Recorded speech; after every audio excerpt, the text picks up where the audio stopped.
December 22nd, 1941, Hitler launches Operation Barbarossa, his invasion of the Soviet Union. An ill-equipped Russian Air Force is caught off guard. But within 2 years, aircraft like the Yak-3 fighter turn the tide in what the Russians call the Great Patriotic War.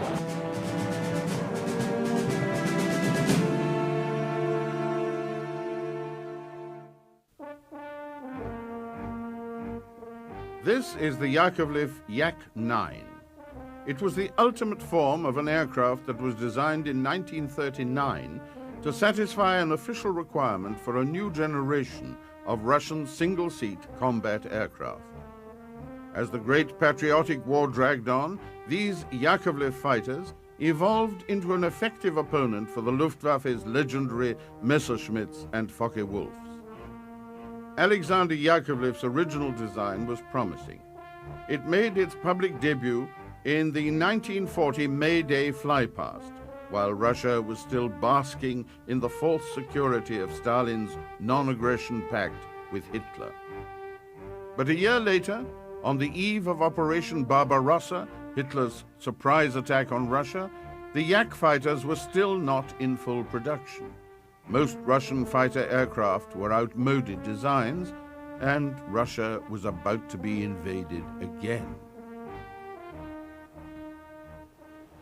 In Russia, the recollection and commemoration of the experience of war is part of the way of life. On Kutuzovsky Prospect, the western gateway to Moscow, there is a victory arch that dates from the Napoleonic Wars of the early 1800s. It celebrates Mother Russia's victory over Napoleon and symbolizes her ability to repel invaders from the West. Like Napoleon, Hitler saw Russia as a great prize, the answer to his problem of lack of living space or Lebensraum. He also saw Russia as a society ill-prepared for war against his own mighty forces, superbly equipped for battle on Russia's sweeping landscape and in the air above it.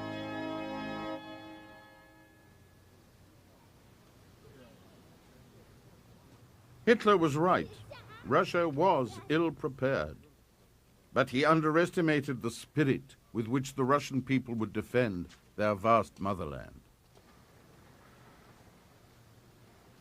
This is a Soviet fighter pilot called Mikhailov, who, with his ammunition exhausted, sacrificed his life and his Yak-3 to bring down a German fighter.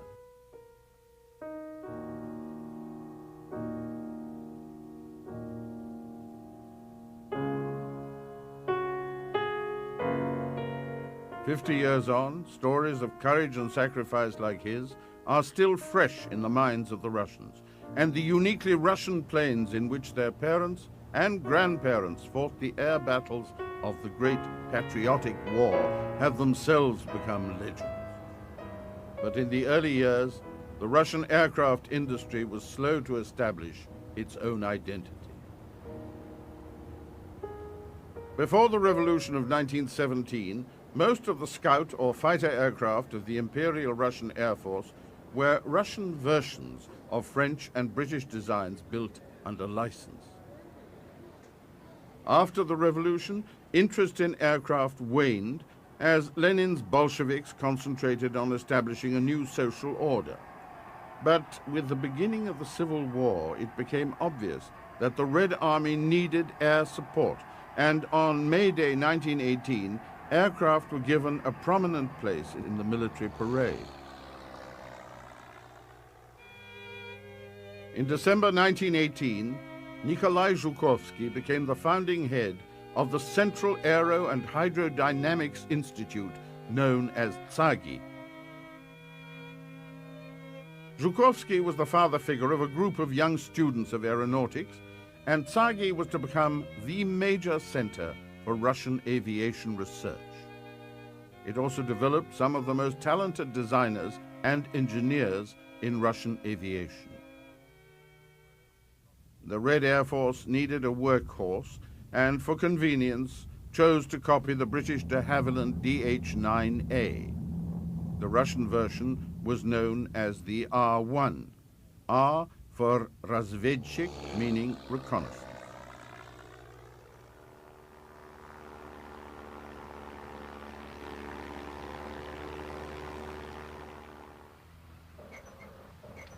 Most of the Russian aircraft produced in the 1920s were strongly influenced by British and German designs. But gradually, a new generation of bright young Soviet designers began to impose their ideas on the developing industry.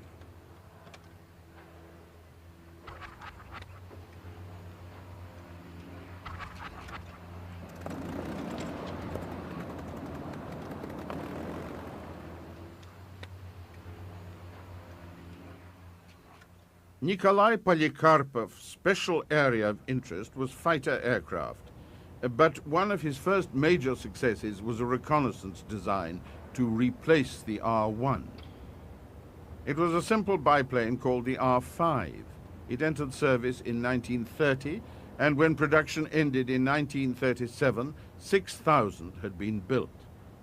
Another 1927 Polikarpov design for a basic trainer was to become a legend, although the first prototype would not even leave the ground. It was called the U-2, and like the R-5, was strong and simple. It served not only as a trainer, but as air ambulance, artillery spotter, even night bomber. It caused German infantry many sleepless nights in World War II. Female combat pilots, the night witches, would often cut their engines and glide their U-2s in behind German lines, dropping bombs on the sleeping troops. More than 40,000 U-2s were built. They were still a common sight in Russian skies many years after the end of the Great Patriotic War. Polikarpov's fortunes in the late 1920s were mixed. He was commissioned to design a fighter, but his progress was considered slow, so he was imprisoned and sentenced to be shot. The sentence was never carried out. In 1933, he regained political favor and produced two fighter designs. The I-15 was a streamlined biplane with excellent performance, but the second design, the I-16, was revolutionary. In an era of biplanes, it was a low-winged monoplane with retractable landing gear, the first fighter of this kind to enter service anywhere in the world. It had a maximum speed of 283 miles an hour, which was very fast for that period. By 1935, the I-16 was arriving in numbers in Red Air Force fighter squadrons, and over the next 2 years, several improved versions were introduced. Stalin was so pleased with the I-16 that he presented Polikarpov with a personal limousine and the Order of Lenin.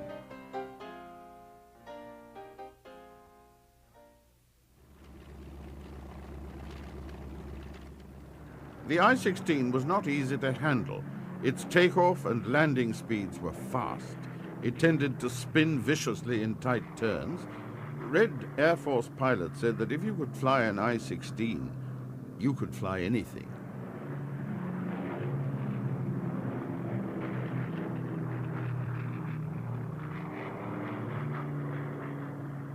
When the Spanish Civil War broke out in 1936, the wooden-framed I-16 was the Red Air Force's premium fighter. Improvements had taken the design as far as it could go. At first, it was successful, fighting on the side of the Republicans who called it Mosca, the Fly. But then it encountered an enemy that belonged to a new generation. The German Messerschmitt Bf 109, with its sleek lines and powerful inline engine, was fighting for the Condor Legion of Hitler's nationalist allies.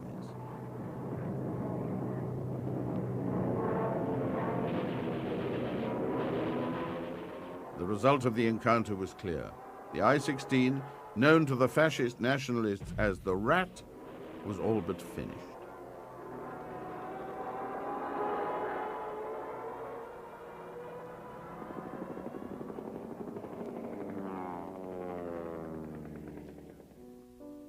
Stalin had been a champion of the development of the I-16. It suited his philosophy of sticking with the proven and familiar. But when it failed against the Messerschmitt, it fell from grace with Stalin, and so did Polikarpov. Unlike many other designers of the period, Polikarpov was not executed in Stalin's savage purges of the military, but in effect his career was over. In early 1939, several young aircraft designers were asked to submit proposals for new fighter designs. Alexander Yakovlev was a man on the way up. He began his career as a mechanic at Moscow's Central Airfield in the late 1920s. In 1939, he was 33 years old, had a reputation as a ladies' man and driver of fast cars. He was also in favor with Stalin, having recently designed two successful trainers, the UT-1 and UT-2. The Yakovlev Bureau was considered to have a virtual monopoly in the design of light aircraft, and it now made a strong bid to assume the mantle that had so long been worn by Polikarpov, leadership in the design of high-performance fighters. Throughout 1939, the Yakovlev Bureau worked on the development of a new design that would be competitive with the German Messerschmitt. But whether it would be ready to fight when Stalin's inevitable war with Hitler began was another question. As design work proceeded and Germany was plunging into war in Europe, Stalin signed a non-aggression pact with Hitler, buying time that had to be well used by the designers of war material. The full resources of TsAGI, the Central Aero and Hydrodynamics Institute, were used to test the concept and refine the layout of the I-26, as the new prototype was called.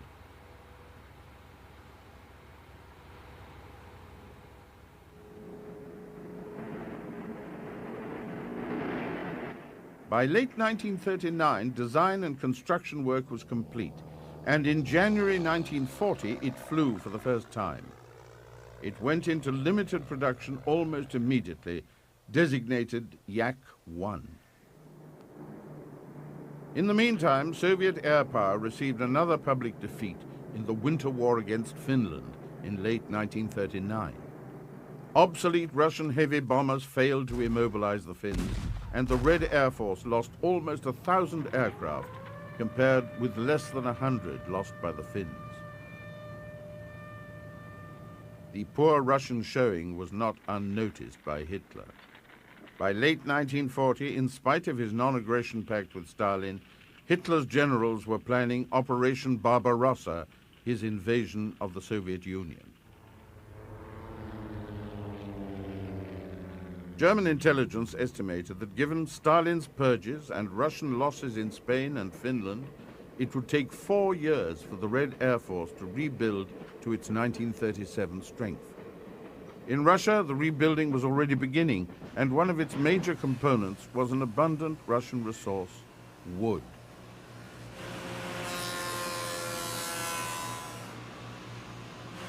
The Yak-1 had wooden wing frames, but another new fighter, the Lavochkin LAGG-1, was built almost completely of wood.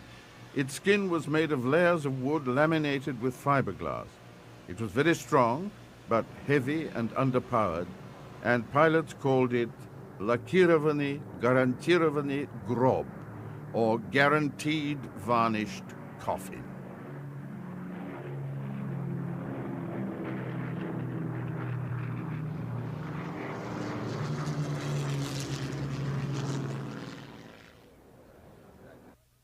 The third bureau involved in fighter design in 1939 was run by a partnership between Artyom Mikoyan and Mikhail Gurevich.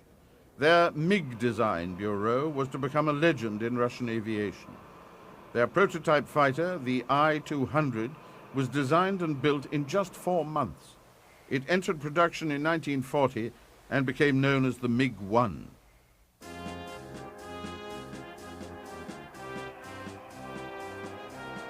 In this parade celebrating Soviet youth in August 1939, there was little hint of a threat of coming war. But many of these young people from the 12 Soviet republics would be dead within 2 years, and millions of Soviet children would be without parents. Neville Chamberlain, the British Prime Minister, declared war on Germany in September 1939. In America, Franklin Delano Roosevelt signed the Neutrality Act, keeping America out of the war for the time being. Red Square, Moscow, November the 7th, 1940.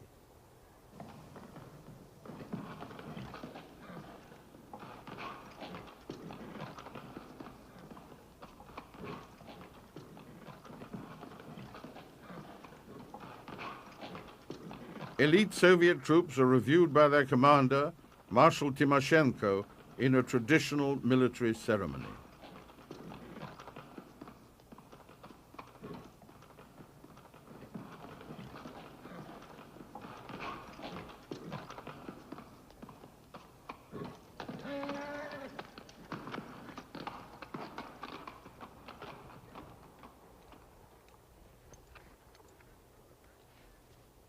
Timoshenko addresses his troops in the presence of Joseph Stalin and of high-ranking military officers. He tells his soldiers that the independence of the Soviet Union is in their hands. He says that the safety of the Soviet people, their houses, factories, collective farms, and dams is their responsibility. If they're called on to use their weapons, they must use them well.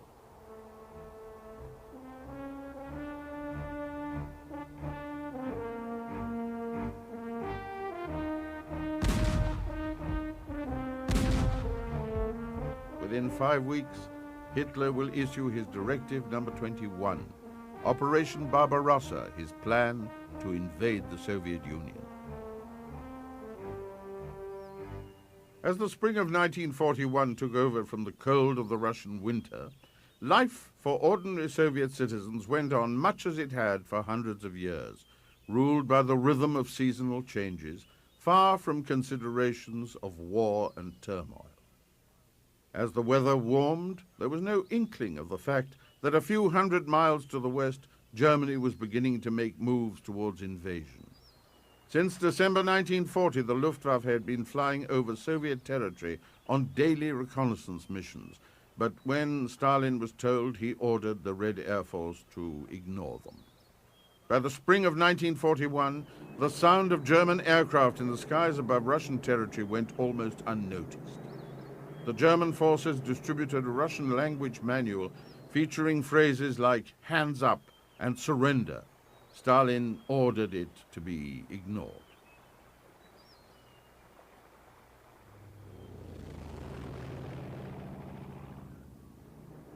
Swarms of aircraft flew over Red Square on May Day, the 1st of May, 1941. They looked impressive, especially to ordinary citizens.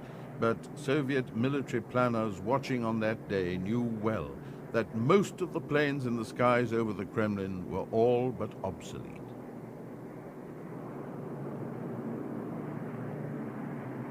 In spite of the thrill they provided for the onlookers, they were no match for the superb equipment of the German Luftwaffe, which was already massing on the western borders of the Soviet Union.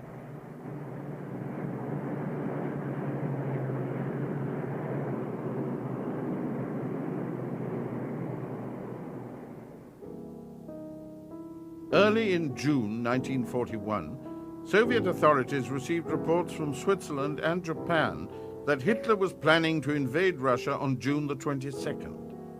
The information gave a precise account of the German battle order and its objectives. Soviet experts considered it too detailed to be true. On June the 18th, a German soldier deserted. He expected punishment for striking an officer. He not only confirmed the date of the invasion, but gave the hour it was due to begin, 3:55 a.m. Stalin said the information could not be trusted. At 3:15 on the morning of June the 22nd, Hitler launched Operation Barbarossa. Many Russian aircrews were on weekend leave and others were asleep. Within hours, Hitler appeared to have achieved his aim of putting the Soviet Air Force out of commission.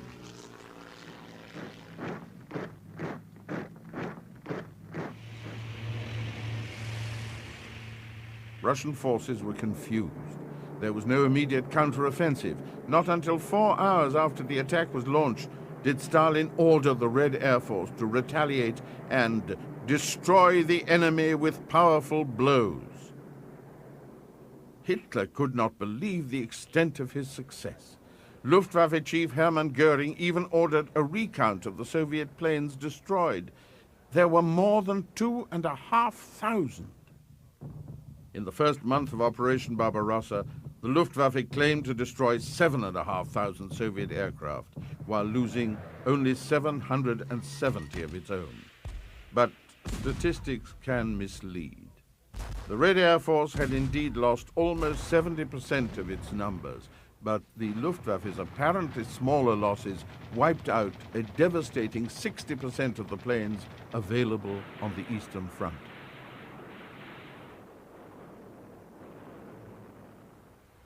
In Washington, D.C., at the Soviet embassy, Ambassador Umansky made a comment that must have seemed highly optimistic at the time. Hitler has miscalculated.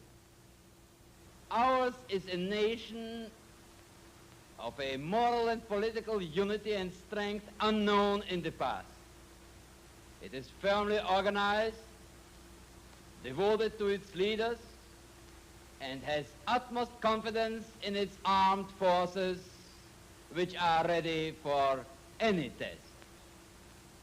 Hitler's attack against my country will be smashed.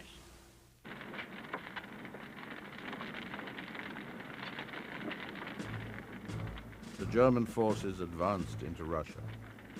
In Moscow, the population waited, hearing daily news of the German progress, and then, in mid-July, when the way to Moscow stood open to the German army, Hitler made a decision that was to provide a reprieve for Stalin and the capital. He decided to consolidate the flanks of his army and postponed his advance on Moscow till the end of September. There were 3 bombing raids on Moscow in late July, but no great damage was inflicted.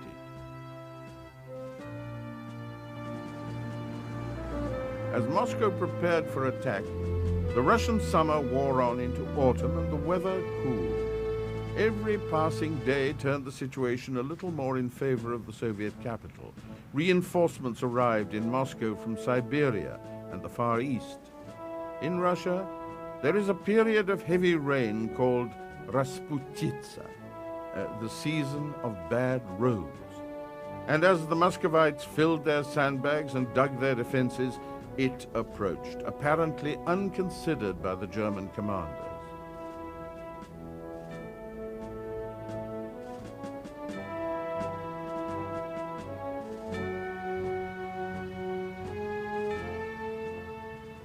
From the outskirts of the city to Red Square in the center, Moscow was placed on the defensive. People from surrounding areas streamed into the refuge of their capital. On September the 30th, as planned, Hitler launched Operation Typhoon, his advance on Moscow. By now, there were 600 fighter aircraft ready to defend the city, half of them the new Yaks, MiGs, and Lags.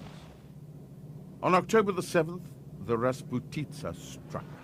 It rained, and by the afternoon, much of Hitler's forces were bogged down. Soviet aircraft could take off from their paved airstrips at will, but the Luftwaffe pilots found themselves stuck on muddy fields.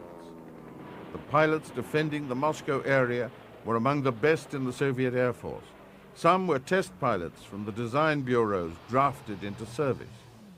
Luftwaffe fighter tactics in the early weeks of Barbarossa demonstrated that Soviet tactics were outmoded, and the Red Air Force pilots worked hard to develop new theories of aerial combat.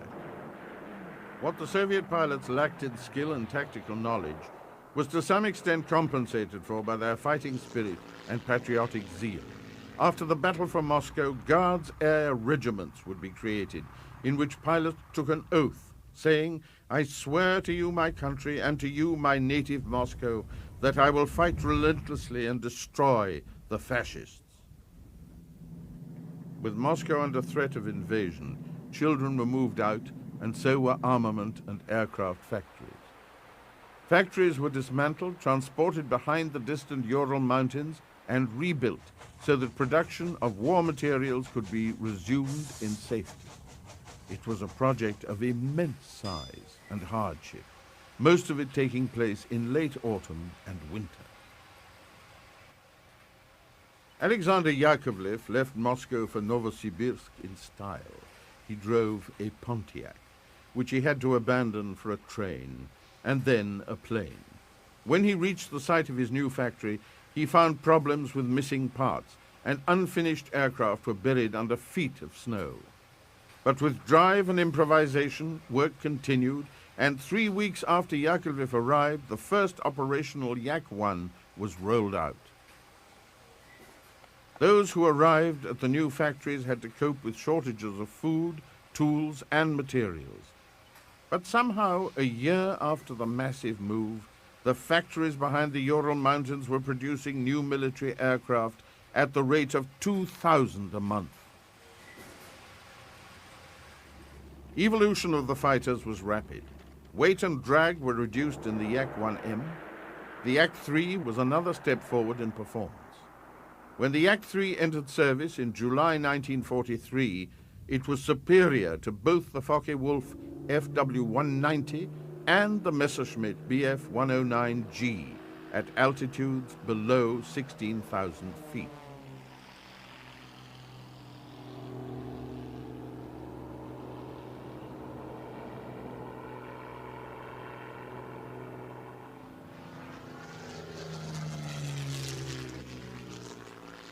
In spite of the incredible achievement of moving the factories out and making them productive, Stalin was not satisfied. When the counteroffensive from Moscow began in late 1941, he saw a need for greater range for Soviet fighters and pressured the design bureaus to give it to him. That pressure passed down the line to the factories already working under impossible conditions. Many aircraft were delivered unfit to fly in combat, and overtaxed ground crews were forced to do work that should, under normal circumstances, have been completed in the factories. Nevertheless, the new Yak fighters performed well. Pilots learned on the job and in master classes conducted by new fighter aces. One of their first tasks was to overcome a deeply ingrained fear of the Luftwaffe. Then they had to learn to fight on the dive and on the climb. They had to learn to use sun and cloud cover. They had to become more aggressive and determined so that they could use the great potential of their new thoroughbred high-performance machines. Growing aggression and skill among fighter pilots had to be tempered with prudence. By the summer of 1942, the number of new fighters available was still small. It was important to keep as many planes as possible flying while numerical strength built up. This is a Yak-3. In the original Yak-1, the pilot's canopy was not raised. The rear of the fuselage ran straight back from the top of the cockpit, and pilot visibility was poor. The first major modification to the design was to cut down the rear fuselage and install a canopy with all-round vision. A two-seat trainer version, designated Yak-7V, performed so well that it was converted and fitted out as a night fighter with the designation Yak-7A. It's confusing that the Yak-7 appeared before the Yak-3 and the Yak-7V appeared before the Yak-7A, but that's the way it happened. The Yak-3 had a more powerful Klimov engine and a constant-speed propeller. It was very maneuverable and considered to be an extremely formidable close combat fighter. The key to the success of Yaks was strength and simplicity. The Klimov engine was easy to maintain even under harsh field conditions. Cockpit instrumentation was simple. One Red Air Force colonel pointed out that there was no need to distract the pilot with a lot of fancy gadgets.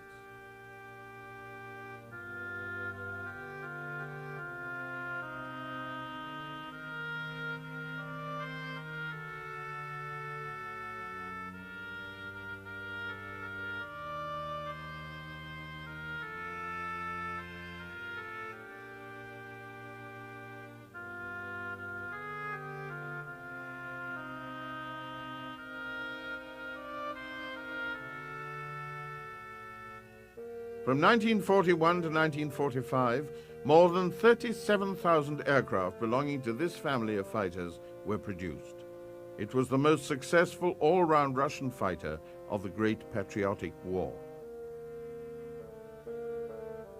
Artyom Mikoyan and Mikhail Gurievich's MiG design bureau was not as successful as Yakovlev in designing a fighter to meet the needs of aerial warfare over Russia and the Ukraine.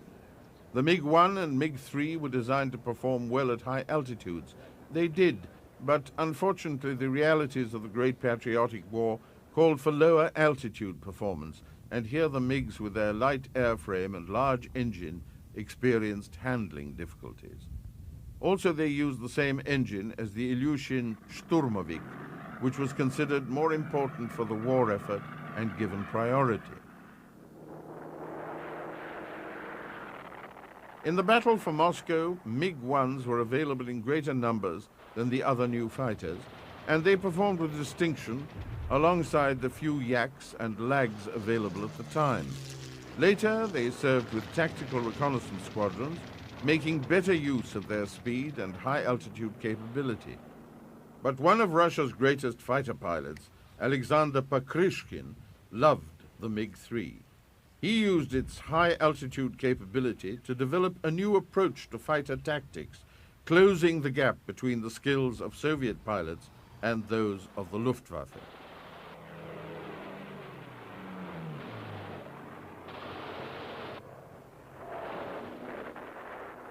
The MiG-3 was a major factor in developing his technique. He said, "I decided the thing was to fight more boldly in a vertical plane." He would spot enemy formations from high altitude and dive down, attacking where they were weakest. Other Soviet pilots saw his results and followed his lead. Severe losses as the war dragged on forced radical changes in organization of the Air Force. In May 1942, General Alexander Novikov issued an edict. In the interest of increasing striking force, it is ordered to combine the air forces of the Western Front into a unified air army. The air armies were designed to be flexible enough to respond rapidly to changes in the strategic situation. While each was assigned to support its ground army front, control and responsibility was placed in the hands of the Air Army commander. Losses of experienced pilots had been high, and new pilots were often briefly and inadequately trained. New controls were introduced. No pilot could break off from a dogfight without orders or abandon bomber escort duty.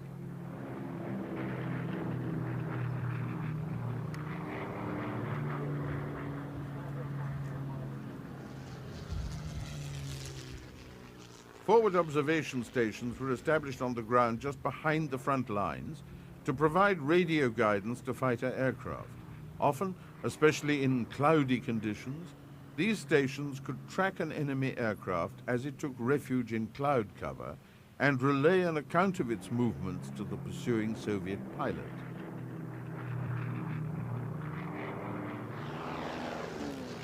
An air army could be made up of divisions of fighter, ground attack aircraft, and bombers. Bomber and Sturmovik divisions often had their own fighter regiments for escort and reconnaissance. As a result of the heavy losses of 1941 and 42, the size of fighter units was reduced. The new fighter regiments had 30 aircraft each, divided into 3 squadrons of 10. The 10 squadron members were subdivided into a pair made up of the leader and his number 2, and 2 flights of 4 aircraft each.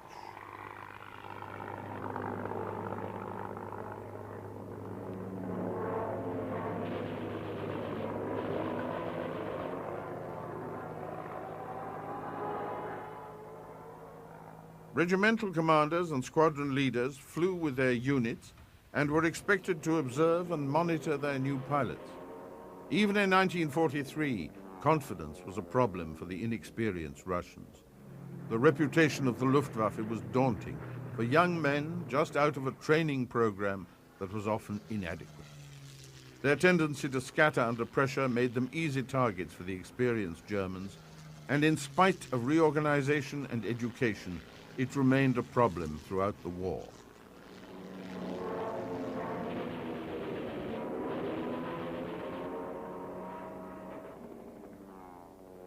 As the war continued into 1944, the Soviet fighter regiments gained a dominance over the Luftwaffe. It was largely numerical, brought about by the miracle of increasing production in the factories behind the Ural Mountains and mounting losses of Luftwaffe fighters that could not be replaced by German industry.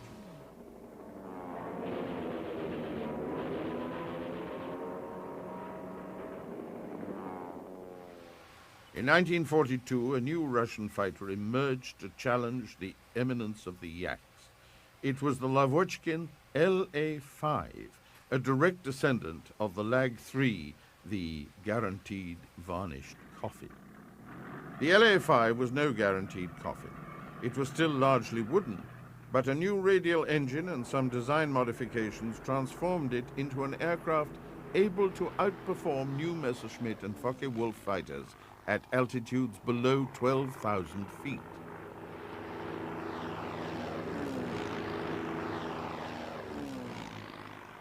In 1943, the LA-7 emerged. It was a redesigned and improved version of the LA-5FN and proved itself to be the most advanced Soviet fighter in the Great Patriotic War. Stalin was so impressed with its performance that he awarded Semyon Lavochkin a special prize of 100,000 rubles. The LA-7 had a radial engine that produced 1,800 horsepower, giving the aircraft a top speed of almost 420 miles an hour. There had been problems in development. In 1942, there were two incidents where the wings of LA-5s broke in flight. At first, there were rumors of sabotage, but eventually the problem was found to be worn drill bits. They drilled holes in the wing attachments too small to take the bolts.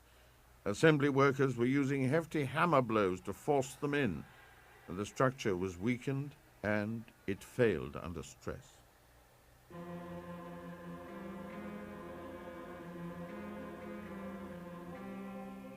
The LA-7 was armed with two 23mm cannon located in the upper cowling. Hard points under the wings allowed armament loads of 330 pounds of bombs or 6 rockets. This is the aircraft flown by the top Russian ace of the Great Patriotic War, Ivan Khazhedub. His career began in March 1943 in an LA-5, and he moved to the LA-7 in July 1944. He flew 520 sorties and had a total of 62 kills, including 22 Focke-Wulfs and 19 Messerschmitts. By the end of the Great Patriotic War, over 200 Soviet pilots had each destroyed more than 20 German aircraft. Khazhedub and the second-ranking Russian ace, Alexander Patriotic, were each awarded the Gold Star of the Hero of the Soviet Union 3 times. Khazhedub's record is remarkable because, as a brilliant instructor, he was held back from combat for a year and a half. At one point, he had 11 victories in 10 days.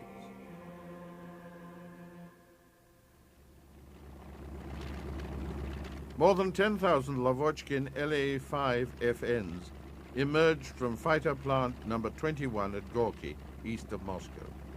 From 1944 onwards, reconstituted factories at Yaroslavl and Moscow turned out more than 5,000 LA-7s.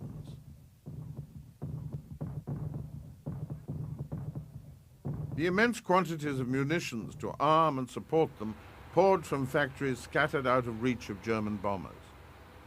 But the Great Patriotic War was not fought without some external assistance. This is an American Bell P-63 King Cobra, delivered to Russia late in the war under the Lend-Lease program. Lend-Lease began in October 1941.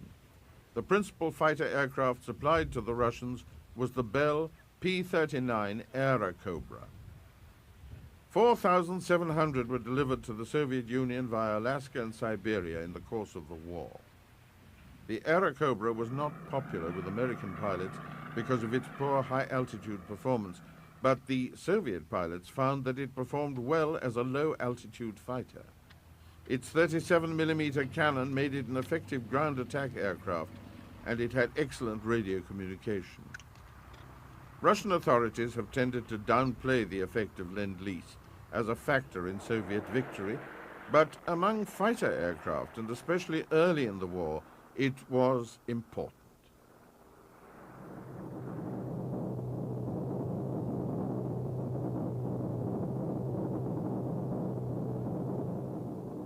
In 1943, after more than 2 years of desperate struggle under conditions of extreme hardship, the Soviet Union took the upper hand in the Great Patriotic War.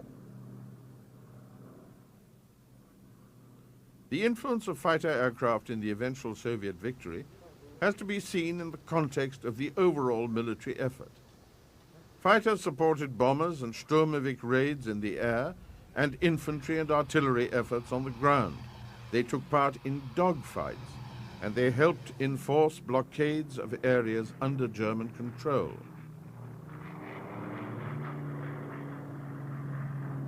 The fact that Russian fighter aircraft in such a sorry state of obsolescence in 1939 could evolve so quickly and become so competitive with their superb German opponents by the middle years of the war is one of the extraordinary aspects of the Soviet military recovery.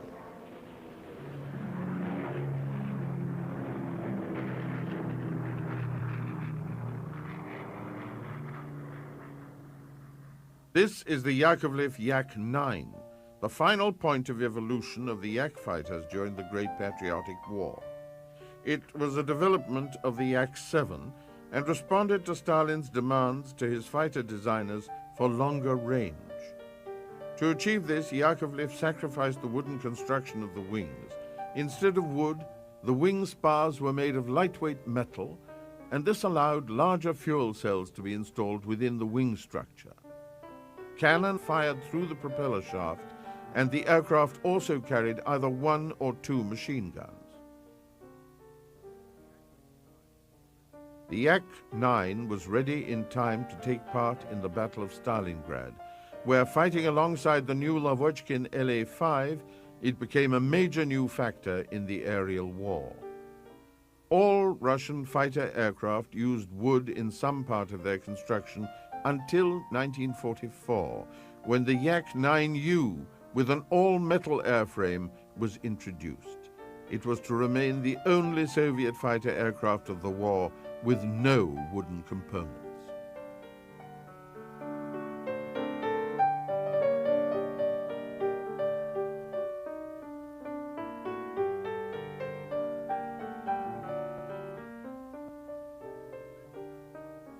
Of the 37,000 Yakovlev fighters built during the Great Patriotic War, 17,000 were Yak-9s.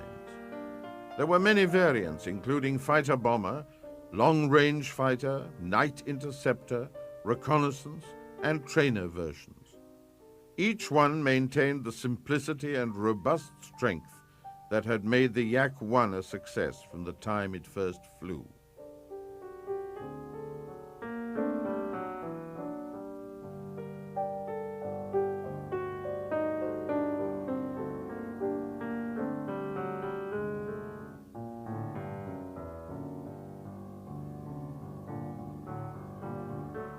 The Yak-9 was a perfect culmination of Stalin's preference for simplicity and quantity over technological refinement.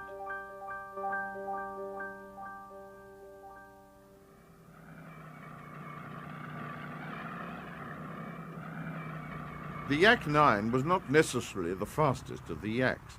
Its greater fuel load was gained at the loss of some outright performance. The Yak-1M and the Yak-3, with their lighter construction, were considered to be the high-performance air superiority aircraft. The Yak-7 and Yak-9 were battlefield fighters. These two lines of evolution gave the Yaks greater flexibility of operation than any other Soviet fighters.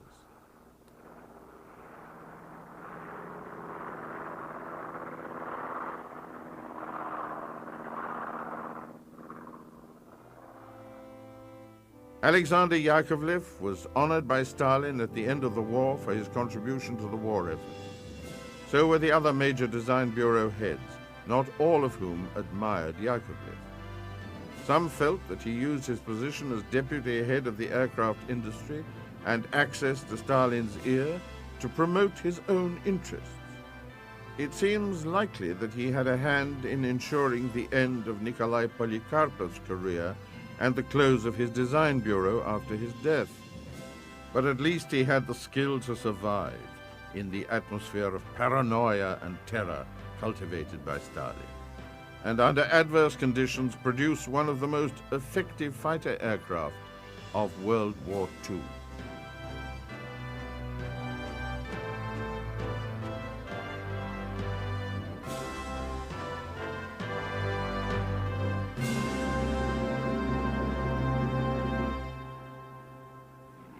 This is another Yakovlev single-seater aircraft. It is a Yak-55, a distant descendant of the Yak fighters of World War II. It's one of the finest aerobatic aircraft in the world, performing maneuvers that would have been unthinkable for any World War II fighter.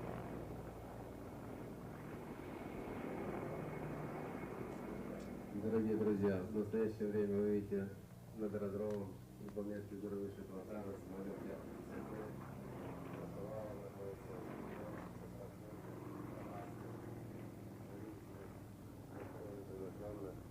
Наша прославленная Ленинская разминка выполняет фигурирующий пилотаж.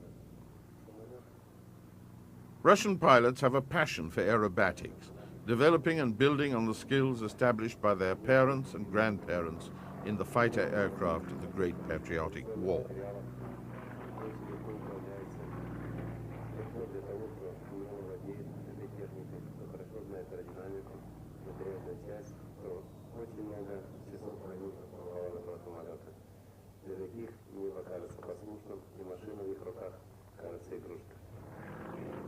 The best of the Russian aerobatic pilots have a great international reputation, and many of them, including the one flying this plane, are women.